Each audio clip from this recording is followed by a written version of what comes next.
yesterday. You can actually access it for free, and all you have to do is go to epaper.nation.africa and you will find that report by Macharia Gaido. Accompanying it just a little bit further down is another report I just want to highlight before we get into today's dailies, and it's by Obonyo, and he asks a question. So here is the report penned yesterday, for yesterday's publication, I beg your pardon, by Macharia Gaido, the Sabasaba spirit, as Raila plans demonstrations on July the 7th against the Kenya Kwanza Finance Act 2023. Questions remain about whether he can rekindle the revolutionary moment of the early 90s. And when I flip over a couple of pages over, there's this other story, and this one penned by one Oscar Obonyo. And it states changing course, and that is the course of the Azimio La Umoja One Kenya. A new strategy to create a nationwide movement of change seeks to remove Raila as a face of the opposition. I'm curious what my panelists will make of this. All right, let's get into today's Daily Nation to begin with. And front page, youth exodus. Greener pastures, unemployment and tough living conditions have driven many young people to the edge, and they now want out. The long, winding queues at passport centers across the country, as well as at the airport, a testament to this. The youth are flying out to pursue their dreams abroad, and the government is prodding them on. That is through pages 6 through to 7. Passport delays, a nightmare for many Kenyans seeking to travel out of the country. We have a bit of data on the front page here, and we start with the passport process in crisis. There is currently a backlog of at least 70,000 passports, and the Immigration Department can only process 700 passports a day. Steep increase. Passports processed and issued increased by 55.9% to 426,137 in 2022. U.S. green card official data from the U.S. State Department shows that 173,218 Kenyans applied for the 2021 diversity visa lottery. And foreign jobs, President William Ruto has, quote, secured over 400,000 job opportunities for Kenyans in Germany and Saudi Arabia. Unemployment, over 3.12 million Kenyans were unemployed in 2022. The Kenya National Bureau of Statistics data shows. Speaking of which, there is a KNBS report that is set to be released today. We'll also be keeping an eye on that, in addition to the court ruling on the CASs. Also on the front page of the Daily Nation, something that will inform our conversation inside Ruto's plan to claw into Raila's Nyanza turf. President William Ruto is on an overdrive to make inroads into Azimio leader Raila Odinga's is that better? Yes, Nyanza backyard, and was set to visit the region this Saturday, barely a week after former Premier hosted a two-day mega event to secure his staff. President Ruto was supposed to visit Homa Bay on July the 8th for a Thanksgiving ceremony of Interior Principal Secretary Dr. Raymond Omolo, but the meeting has been postponed to the 15th due to other engagements. He will then return for another meeting in Gem, Siaya County, on August the 5th. So there we have at the front page of the Daily Nation. At the very top here, we are still keeping an eye on the Londiani accident. Traders defy orders to vacate roadside market. And last moments of Kenyan woman who was murdered alongside her Nigerian lover. More on that on page 3 of the Daily Nation. Let's take a look at the Business Daily now. And this is the headline: double blow for motorists as EPRA ignores levy cuts. And this particular report, penned by one Julian Amboko, Kenyans are overpaying Omulo for fuel after the Energy and Petroleum Regulatory Authority failed to effect changes in 2 levies as prescribed by the Finance Act 2023 in its latest review of pump prices. EPRA, in the rush to revise fuel prices to reflect the new taxes, retained the import declaration fee. and the Railway Development Levy at the previous rates in what has seen Kenyans pay illegal levies.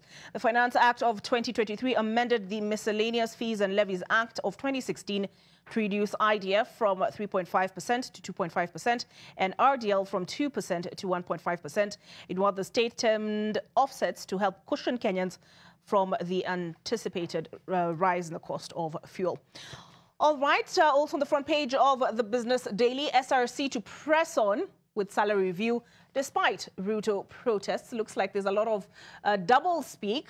And here we have a report penned by Kefa Mwiruri. The first few paragraphs reading, the Salaries and Remuneration Commission will press on with a planned review of salaries for all public sector workers, including state officers, despite public remarks by President William Ruto advising against any increments for the highly paid senior officials. The commission, which is independent of the executive under the Constitution, said it will continue to seek public comments on the proposed review until July the 13th before gazetting the new salary structure for state officers later this month, while advising on adjustments to other public officers. All right, let's take a look at the ticker before we look at Taifa Leo. I cannot wait. Kenya taps 3.4 billion shillings to cover debt repayment shortfalls. Kenya was forced to tap 3.43 billion shillings to cover the budget hole and the foreign debt service obligations created by the depreciation of the shilling against the US dollar in the first half of the financial year 2022-2023. The Auditor General has revealed KQ to ditch embrya Bombardier jets. KQ is set to do away with embrya and Bombardier aircraft from its fleet as it opts for Boeing planes as the company adopts mono-fleeting. Mono-fleeting, a cost containment measure, aligns to KQ's focus on optimizing its fleet and network plan. So far, KQ has disclosed the exit of 2 Boeing 737-700s and 2 Embraer E190 jets, and Treasury bills lose shine in government debt mix. The government's share of domestic debt held in Treasury bills has dropped to a new low of 13%, easing refinancing concerns in the short term for the exchequer amid high debt service obligations. All right, as promised, let's take a look at the Taifa Leo next. And this is the headline. Ruto akata Raila miguu, awalinda na kuwatumia waasi wa Odinga katika Luo Nyanza, azidisha umaarufu wa UDA katika ukanda huo na kupanga ziara kadhaa za kuwashawishi wakazi kumuunga mkono. I believe this is the same story I read. Stop laughing. Amulo, seriously. It's the same story I read on the front page of the Daily Nation. President William Ruto making inroads in Nyanza again informs the topic of conversation this morning. Rais apanga mikakati kabambe ya kufifisha ushawishi wa kinara wa Azimio katika ngome yake ya Luo Nyanza. So that is the front page. Let's take a look at what else is here. Vidokezo. Shibe kwa wadosi raia wakimeza mate. Viongozi wakuu wakisubiri nyongeza nono ya ujira. Wa Kenya wahangaika na deni la Kenya lapita kiwango cha trilioni 10. Shilingi trilioni 10. Serikali ya Kenya kwanza yavuka mpaka wa ukopaji uliowekwa bunge kwa kufikisha jumia ya trilioni 10. All right, let's take a look at the Standard. Intrigues of missing school reform report. Task Force on Education Reforms was to hand over its final report 3 weeks ago, but promises to make it public have not been met, raising doubts on the recommendations of the 49-member team could have made. Also on the front page here, families come to terms with Londiani tragedy. Truly tragic. And also on the front page of the Standard, fuel prices headache for students and parents. Matatu operators have raised fares after the energy regulator hiked pump prices, spelling doom for parents who have to dig deeper to take students back to school. At the very top here, Malala in cabinet. Little men whose words become law. Interesting read, that looks like.